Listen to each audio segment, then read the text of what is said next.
Next, we will discuss thematic hearings. These are hearings held by the Commission on specific areas of concern.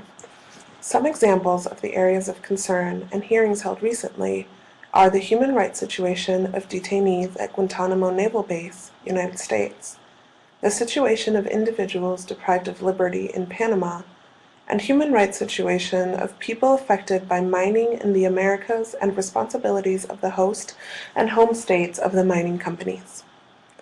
Thematic hearings can be used for various purposes. They can be used to initiate precautionary measures, if so requested, to engage in monitoring of the issue by the Commission, and to update the Commission on a previously heard about issue. There is, however, no requirement that the Commission follow up on a situation heard about during a thematic hearing. Next, we will talk about precautionary measures. Precautionary measures are to be taken in, quote, serious and urgent, end quote, situations in order to prevent irreparable harm.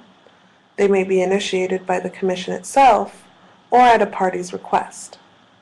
Those initiated at a party's request are most often done through an individual petition, though not always.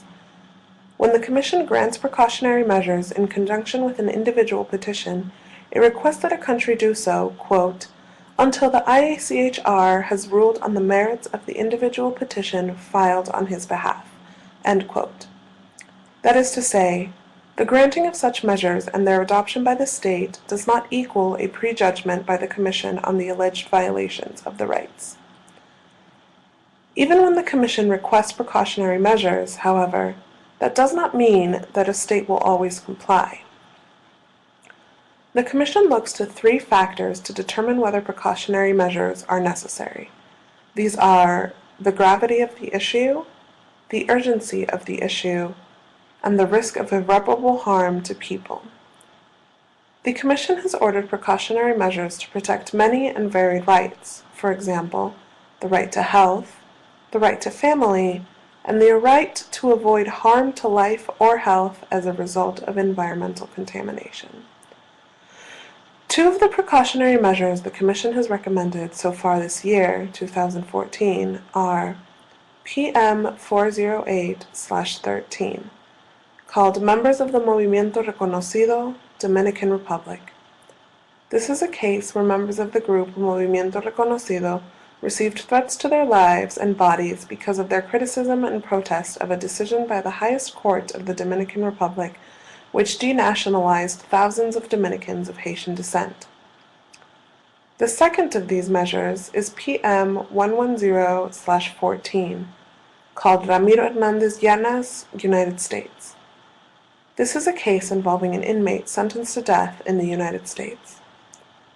The case of the human rights defenders in the Dominican Republic is ongoing, while the case of Mr. Hernandez Llanas is not. Despite the Commission's request, Mr. Hernandez Llanas was executed less than a month after the precautionary measure was issued. Finally, we will talk about rapporteurs. Rapporteurs are members of the Commission who oversee human rights conditions on particular topics that are of concern to the Commission and to OAS member states. These rapporteurs weigh in on individual cases, contribute to and sometimes write thematic reports, and generally try to raise awareness on their specific issues. With one exception, the rapporteurships are held by the commissioners, who attend to this duty amongst the rest of their responsibilities.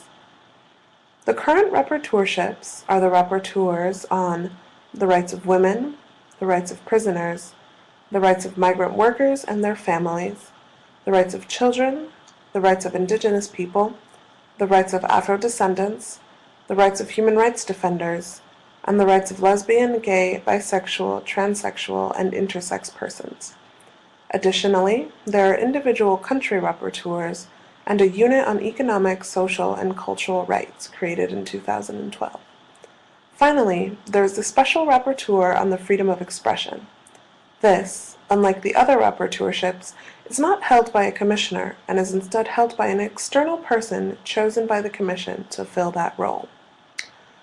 This brings us to the end of our section on the tools that can be used in the Inter-American Commission on Human Rights. We will quickly review all of the tools before moving on to the next section, mechanisms. Created using Powtoon.